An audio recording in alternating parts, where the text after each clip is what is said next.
बिंदल के थ्रू गए थे कि मोदी के थ्रू गए थे? कहता है narco test, narco test, narco test. आ मेरे सामने बैठ, मैं तैयार हूँ कराने को।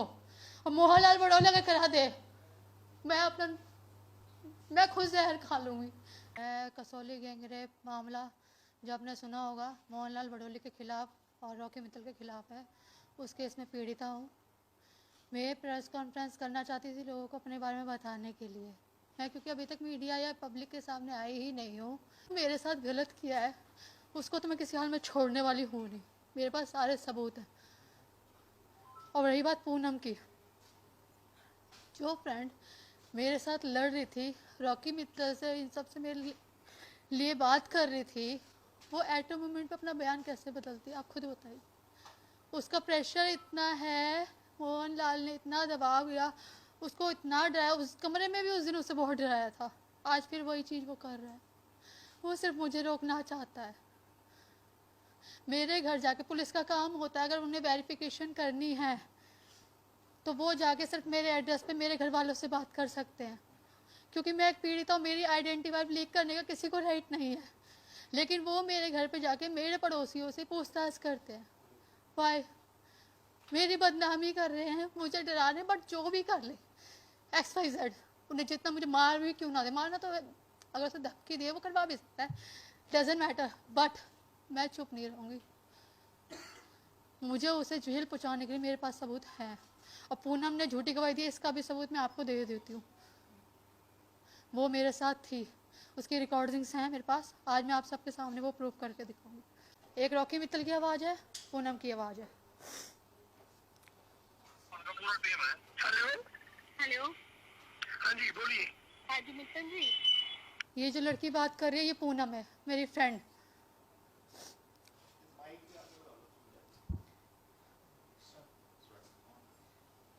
हाँ जी बोलिए। यार कल आपसे बात हुई थी, हम आपके प्लॉट पे आए थे। प्रोग्राम कर रहे होते हैं तो प्रोग्राम के ऊपर हम मोबाइल यूज नहीं करते। अच्छा दोस्तों टीम के पास होता है मोबाइल। अच्छा ठीक है, कोई बात नहीं। देखो हमारा कोई लड़ाई झगड़ा मैटर नहीं कर रहे हैं, ठीक है। हमें ना उसने बोल दिया आपसे मिलने के लिए। किसने बोला मिलने के लिए? बड़ौली साहब ने कि मैं उसको बुलाऊंगा, आपने भी आने का चाहा। आप तो कम से कम उसे फोन तो करो यार, वो अमित के कर घर दिया, माता रानी की कसम कर दिया। कल सवेरे आज 1 घंटा बात हुई है। अच्छा उसने बोला कि 5-10 दिनों की मित्तल में बिजी हूँ, अच्छा और ये मेरा मैटर है और बिंदल का मैटर है। यदि वो कह रहे हैं कि आपने भी आना तो आप भी आ जाओ, मैं क्या जाऊंगा मैं। नहीं देखो सुनो, हम तो बस ये चाहते हैं कि देखो आप ना उन दोनों को भी हमारे सामने लेके आओ। आपका कुछ नहीं, मेरा काम नहीं देखो लेके आने का काम है बिंदल का। और वो अमित, हाँ अमित बिंदल से बात हुई आपकी? नहीं उससे बात नहीं हुई मेरे पास उसका 1 साल के बाद 15 तारीख को कॉल आया था। 15 अगस्त का, ये 15 अगस्त से कॉल आया था आपके पास? उसका 15 अगस्त होनी 1 तारीख को, सॉरी। अच्छा अभी मतलब अभी 1 तारीख को, उसके बाद कोई कॉल नहीं आया, मेरे पास उसका नंबर भी नहीं है। ये मोहन जी कहते मैं अपने आप बुला लूंगा। नहीं तो ये मतलब क्या बात हुई आपकी? तब कुछ बात हुई आपकी उनसे? मैंने बोला कि यार वो मिलना चाह रहे हैं, आप मिलिए ना, क्या दिक्कत है। नहीं अमित बिंदल से क्या बात? अरे अमित से मेरी कोई बात शायद नहीं होती। मैंने मोहन जी को बोला, मोहन जी बोला 5-7 दिन के अंदर मैं फ्री हो जाऊंगा। अच्छा और मैं खुद बुला लूंगा, मेरे पास नंबर है। मैंने ठीक है, अब लेकिन मेरी जरूरत पड़ेगी तो मुझे बुला लेना। बिल्कुल बिल्कुल जब कहोगे मैं आ जाऊंगा। कह रहे थे ना, आप यकीन नहीं करोगे, पता है हम ना अभी भी आपके घर के आगे बैठे हुए हैं। एटलीस्ट अरे मेरे घर के पता कैसे करे, मेरे घर के आगे सारी बीजेपी, धमकी। मेरे घर के आगे पूरा देश। अच्छा ठीक है ना, मेरे को इन चीजों से फर्क नहीं पड़ता मैडम जी। अरे तो मैं एक सिद्धांतवादी, मेरी बात सुनो, ये प्यार से बोल रहा हूँ, मेरे को मैं सिद्धांतवादी आदमी हूँ। बात कर रही हूँ, सुनो मैं प्यार से ही बात कर रही हूँ, मैं भी कोई ऐसे वैसे करते नहीं हूँ, ठीक है। और ये देश और ये बीजेपी घंटा मेरा कोई कुछ नहीं कर पाएगा। हमें सिर्फ ये था ना हमने आपसे कुछ कहा ऐसा वैसा ही हम ये कर देंगे वो कर देंगे, हमें सिर्फ बात करनी है। अब बात करने का मतलब ये नहीं कि मेरा घर है उसके पीछे क्या कहते हैं भाजपा है, उसके पीछे पूरा देश है। 5-7 दिन का टाइम मांगा है। तो सुनो करना क्या मोदी भी हमारा कुछ नहीं कर पाएगा, ठीक है। हम मोदी से मैंने तो बीजेपी छोड़ दी मैडम, पता नहीं अपनी, पता आपको इस वक्त का। क्या कह रहे हो आप? मैंने बीजेपी छोड़ दी है।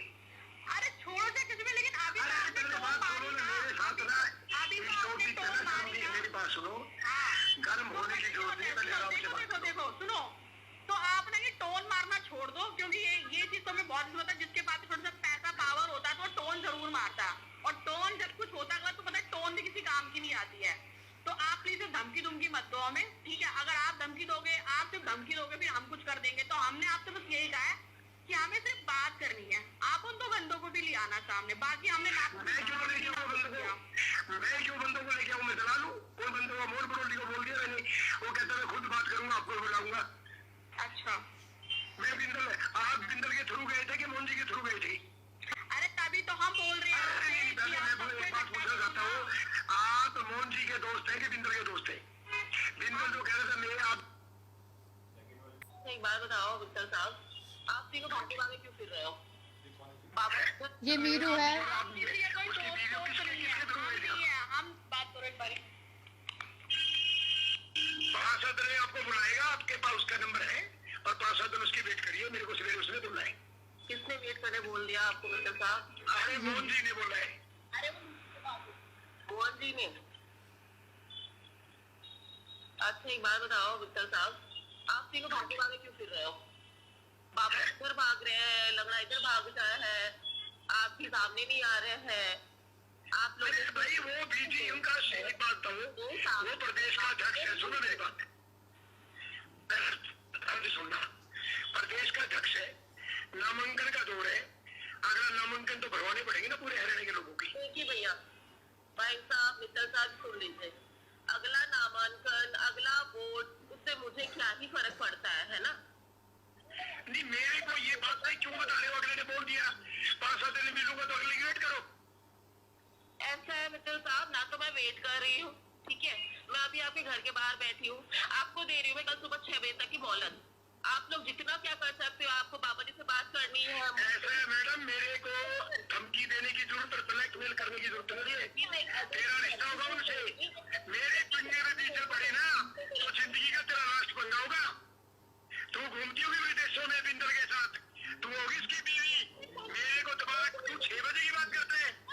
ऐसा ना हो तू जो हनी ट्रैक का मामला चला रही है ना मोहन बड़ोली के साथ और इतने बड़े बड़े आदमियों के साथ, तेरी वो नहीं रहेगी, तेरे सारे पर्चे खुल जाएंगे, तेरी बड़े बड़े टेस्ट होंगे। टेस्ट वही सबके करवा ले, मुंशी ने कहते मैं भी टेस्ट करवा लूंगा, करवा ले उसका। धमकी मेरे को देने की जरूरत नहीं है। अभी तक आपको टीवी चैनल के ऊपर देख ले क्या चल रहा है। आपको धमकी तो मेरे को क्या सोचती है कि हर चीज तेरी रिकॉर्ड है मेरे पास। तू क्या कहती है कनक में घुल पीस जाएगा, तू पीछे मेरे को, आप मेरे को पीछोगे क्या?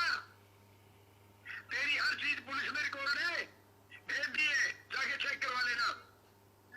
धमकाने की जरूरत नहीं है। मैं पूरी प्रेस कॉन्फ्रेंस करूंगा, तेरे को भी बुलाऊंगा और हम दोनों को भी बुलाऊंगा। मुझे पता तू बीजेपी के लोगों से कितने बिकी है, ये बिकाऊ माल यहाँ नहीं टिकता। सबको पता है कि रॉकी मित्तल पाक साफ आदमी है, और उसके बाद नोटंकी रचने की जरूरत नहीं है। हो गया आपका? और तेरे घर का एड्रेस दे, वहीं आ जाऊंगा। थाने की धमकाने की रॉकी मित्तल को जरूरत नहीं है। और आज के बाद तूने बोल दिया ना फोन करके कि मैं तेरे घर के आगे बैठी हूँ, फिर देखा मैं तुम्हारी क्या हालात करता हूँ पुलिस में जाके। आ जाओ सर, आप बैठो, मैं बर्दाश्त करती है। तू कितने में बिकी ये बता रहे बीजेपी में, कितने में दलाली कर रही है तो बीजेपी की? रॉकी मित्तल को बदनाम करने के लिए लोग यहाँ पे आई है। रॉकी मित्तल ने तेरा क्या किया है? मुझे आपकी बीजेपी करवा तू टेस्ट अपने, मुझे पार्टी करवा मेरा भी टेस्ट। कोई मतलब कल चल के हाथ तक चल के लेके गया मतलब बिंदल मजे लिए होंगे तेरे बीजेपी वालों ने, मेरा कुछ निकल रखा है। तो केक कटता तो सबने बांटा ना। एक बार नहीं, 2 बार नहीं, मेरे साथ पंगा मत लेना कि तेरे को उनसे साधने मेरे चक्कर में पड़ गया ना, उनसे बात रही हो कि एक नहीं 2 बार नहीं, आपने कई बार किया। मेरे पास तेरा कल कॉल आया था। आपने किया ना, अरे कल कॉल आया था मेरा, बार किया। ये अरे कल कॉल आया मेरा, अरे वो पुलिस में रिकॉर्ड निकल जाएगा। दे रहे हो, अरे पुलिस में सारा रिकॉर्ड निकल जाएगा। उठा लीजिए, मरवा लीजिए, चाहे कुछ भी कर लीजिए, बैठिए मैं घर के बाहर आपकी। अरे बैठ है ना, आपके पास सब, आपका घर, आपका प्लॉट। अरे कोई बात नहीं, कोई सीधा। और अभी आओ। तू बीजेपी की दलाली करने में तुली है, तू क्या सोचती है कि मैं तो बदनाम कर देगी? मत बताओ सर मेरे को। मजे लिए होंगे तेरे उसने बिंदल ने, मजे लिए होंगे तेरे दुश्मनों ने। मत बताओ। रॉकी मित्तल का तेरे से कोई बदल नहीं है, ध्यान रखना। और दोबारा कॉल कर दी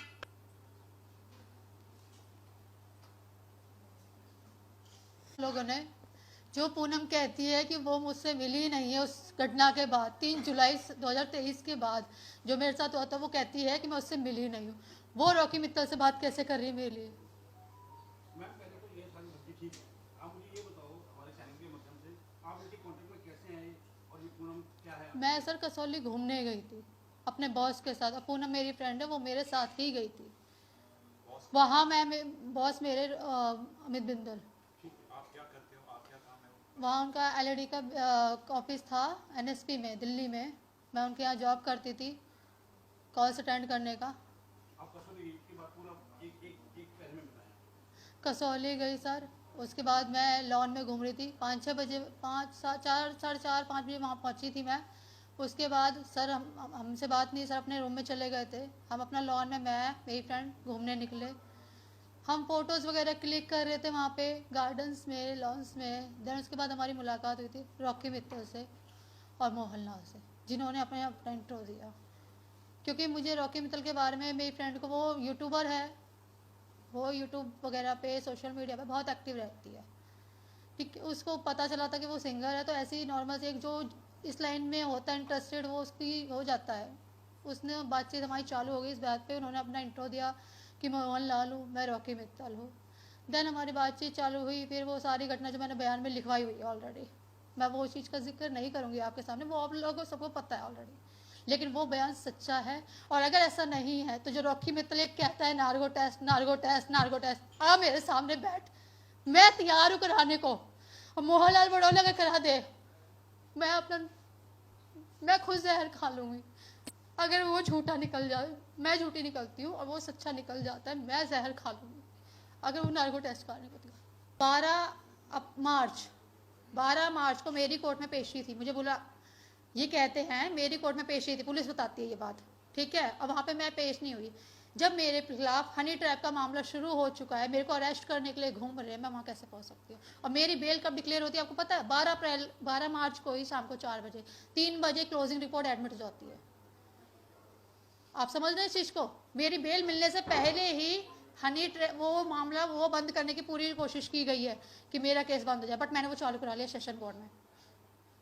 मेरा एफआईआर द्वारा, मतलब मेरा जो केस है वो रीओपन हो चुका है सेशन कोर्ट में। और मेरी अगर बस